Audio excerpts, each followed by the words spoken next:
Hello বন্ধুরা, অনু village cooking চ্যানেলে আপনাদের অনেক স্বাগত জানাই। আজকে একটি রেসিপি নিয়ে চলে এসেছি, বাঁধাকপি চচ্চড়ি নিরামিষ। বাঁধাকপিগুলোকে আগে থেকে কেটে রেখেছি, দেখতেই পাচ্ছেন ঝুড়ো ঝুড়ো করে কেটেই নিয়েছি। আলুগুলোকে এইভাবে ছোটো ছোটো ডুমো ডুমো করে কেটেই নিয়েছি। কেটে ধুয়ে রান্না করতে চলে এসেছি। শীতকাল মানেই তো বাঁধাকপি, নানা রকম শাক সবজি খাওয়া যায়, কিন্তু সব বাঁধাকপি সবসময়ই পাওয়া যায়, কিন্তু শীতকালে এর কপিগুলোর স্বাদই আলাদা। যে যা সবজি সময়কালীন শীতকালের কপিটাই ভালো লাগে, তাই আমি বাঁধাকপি আজকে চচ্চড়ি কেমনভাবে রান্না করবো তা আপনারা দেখতেই থাকুন। ভালো লাগলে লাইক কমেন্ট এবং শেয়ার করে সাবস্ক্রাইব করে দেবেন। যে সকল নতুন বন্ধুরা আমার চ্যানেলকে এখনও সাবস্ক্রাইব করেনি তারা প্রত্যেকদিনের নিত্য নতুন ভিডিও পাওয়ার জন্য, রেসিপি পাওয়ার জন্য আমার চ্যানেলটিকে প্রতি সপ্তাহে আমার চ্যানেলটিকে সাবস্ক্রাইব করে দেবেন। আর যেসব বন্ধুরা আমার ফেসবুক পেজটিকে দেখছেন, ফেসবুক পেজটিকে ফলো করে দেবেন। এখন আমি রান্না করতে চলে আসছি উনুন জ্বালিয়ে। বন্ধুরা দেখতেই পাচ্ছেন আমি এখন উনুন জ্বালিয়ে নিয়েছি।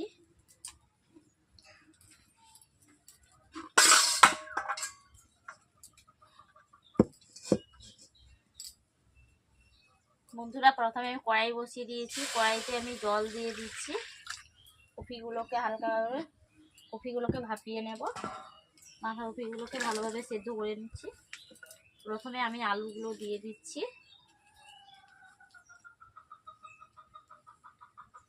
এরপর আমি কপিগুলোকে দিয়ে দিচ্ছি।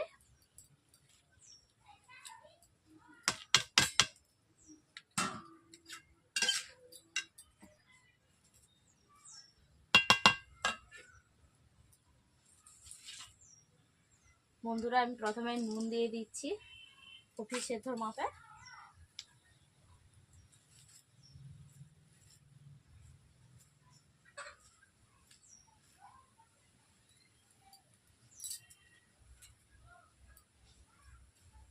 হলুদটাকে আমি এভাবে ছড়িয়ে ছিটিয়ে দিয়ে দিচ্ছি, যাতে এক জায়গায় না পড়ে থাকে, তার জন্য আমি হলুদটাকে এইভাবে ছিটিয়ে দিচ্ছি।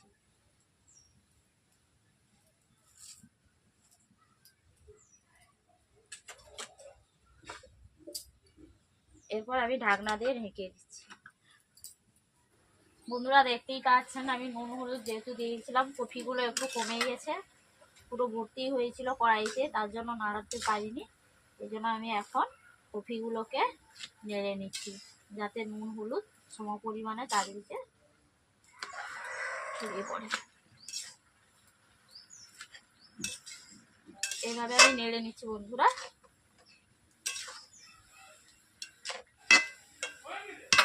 আমি আবারও ঢাকনা দিয়ে ঢেকে দিচ্ছি। সেদ্ধ 7 থেকে 10 মিনিট আমি কপিগুলোকে সেদ্ধ করে নিচ্ছি বন্ধুরা। বন্ধুরা দেখতেই পাচ্ছেন আমি এখন ঢাকনা খুলে নিচ্ছি, দেখে নিচ্ছি সেদ্ধটা হয়েছে কিনা। দেখতেই পাচ্ছেন আলুও সেদ্ধ হয়ে গেছে, কপিগুলো সেদ্ধ হয়ে গেছে। এইভাবে নেড়ে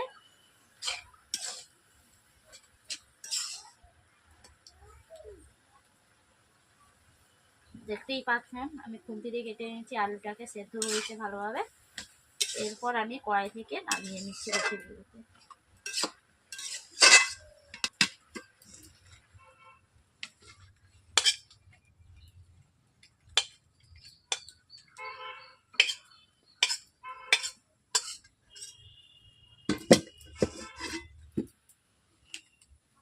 বন্ধুরা দেখতেই পাচ্ছেন কপিগুলো সেদ্ধ হয়ে গেছে। এরপর আমি পানিতে ছেঁকেই নিয়েছি সেদ্ধগুলো, জলগুলো ফেলে দেব। জলগুলোকে আমি ফেলে দিচ্ছি এখন।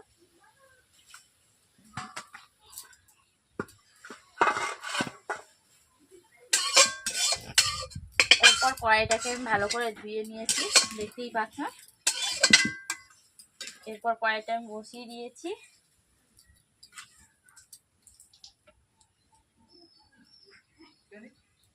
আমি প্রথমে তেল দিয়ে দিচ্ছি বন্ধুরা।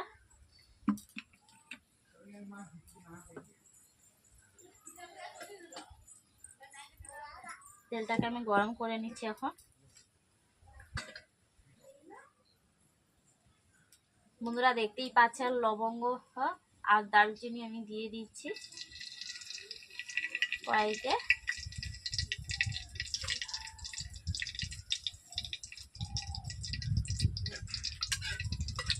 দেখতেই পাচ্ছেন লালচে কালার হয়েই গেছে দারুচিনি লবঙ্গ। এরপর দিয়ে দিচ্ছি 5 ফোড়ন। 5 ফোড়নগুলোকে লালচে কালার নেব। 5 ফোড়নের পর দিয়ে দিচ্ছি টমেটো কুচি আর আদা পেস্ট। এরপর দিয়েছি হলুদ গুঁড়ো,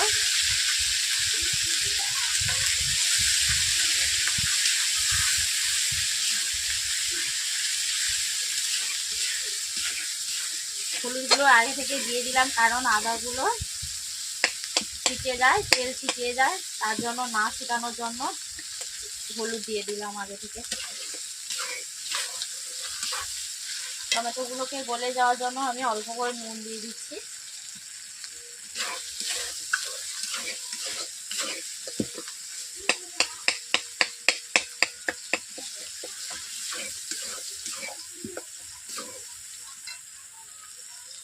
বন্ধুরা আমি এখন দিয়ে দিচ্ছি লঙ্কার গুঁড়ো।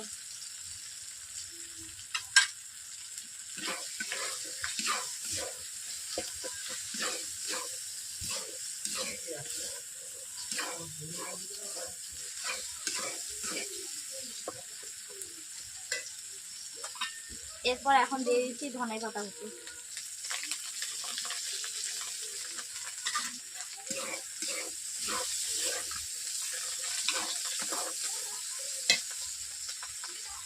কড়াইতে বসে আছে তার জন্য আমি অল্প করে জল দিয়ে দিচ্ছি।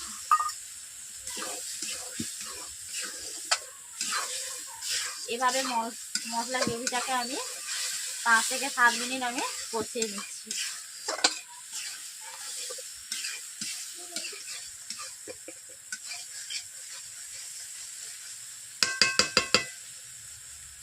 বন্ধুরা দেখতেই পাচ্ছেন আমার মশলা কষানো হয়ে গেছে, মশলার থেকে তেল ছিটিয়ে যাচ্ছে, অতএব মশলা কষানো হয়েই গেছে।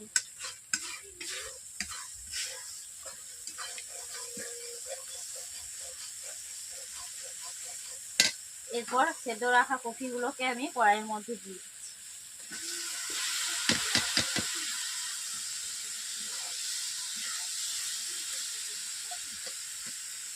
কপিটাকে আমি কষে নেব 5 থেকে 7 মিনিট আমি কপিটাকে ভালোভাবে কষিয়ে নেব। যত বেশি কপিটাকে কষবো ততই চচ্চড়িটা খেতে ভালো লাগবে। তার জন্য আমি অল্প আঁচে কপিটাকে কষে নিচ্ছি।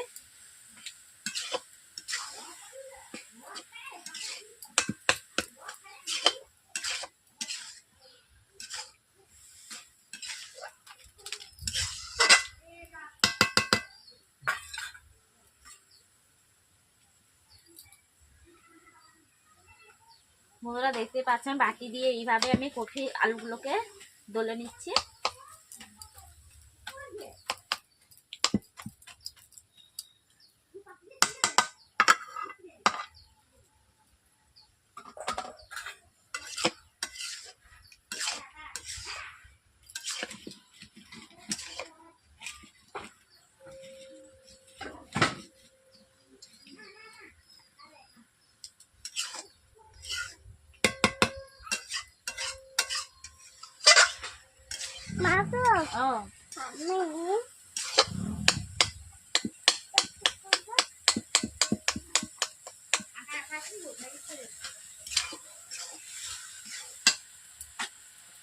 আমি চিনি কফি চচ্চড়ি দেবো।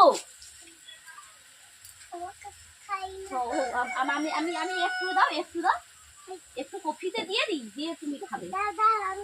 আমি দিয়ে দিচ্ছি।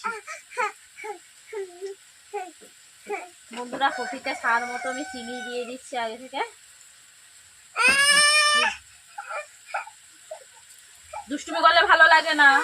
হ্যাঁ দেখ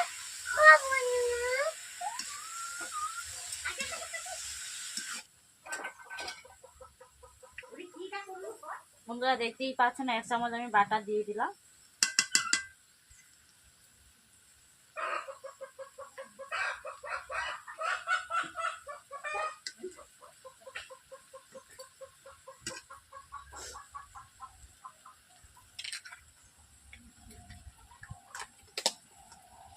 বন্ধুরা দেখতেই পাচ্ছেন এই আমুলের বাটারই দিয়েছি, তো খেতে স্বাদ ভালো লাগবে, খেতেও ভালো লাগবে।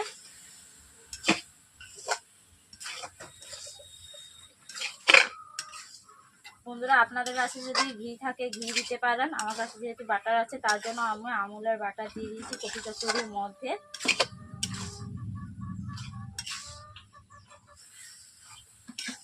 বন্ধুরা কপি চচ্চড়ির মধ্যে যে গন্ধটা বেরিয়েছে খুবই সুন্দর স্মেল বেরাচ্ছে।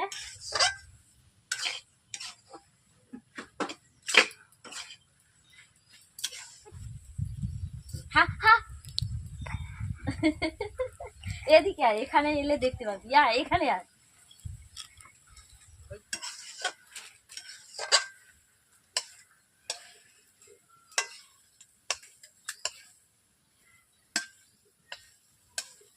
বন্ধুরা দেখতেই পাচ্ছেন আমার কপিগুলো কষানো হয়েই গেছে, বাঁধাকপি চচ্চড়ি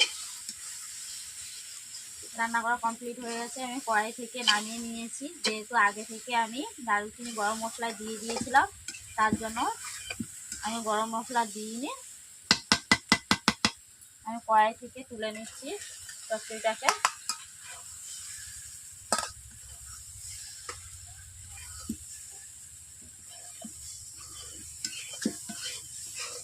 এভাবে আপনারা নিরামিষ কপি চচ্চড়ি খাবেন, যে কোনো ভাতের সঙ্গেও খেতে পারেন, রুটির সঙ্গেও খেতে পারেন।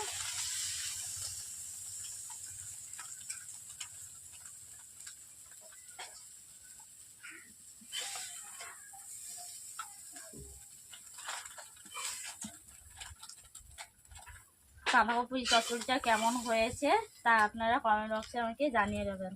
ভালো লাগলে লাইক কমেন্ট এবং শেয়ার করে সাবস্ক্রাইব করে দেবেন।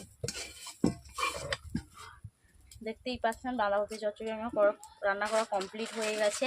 এরপর পাউডার নামিয়ে নিচ্ছি।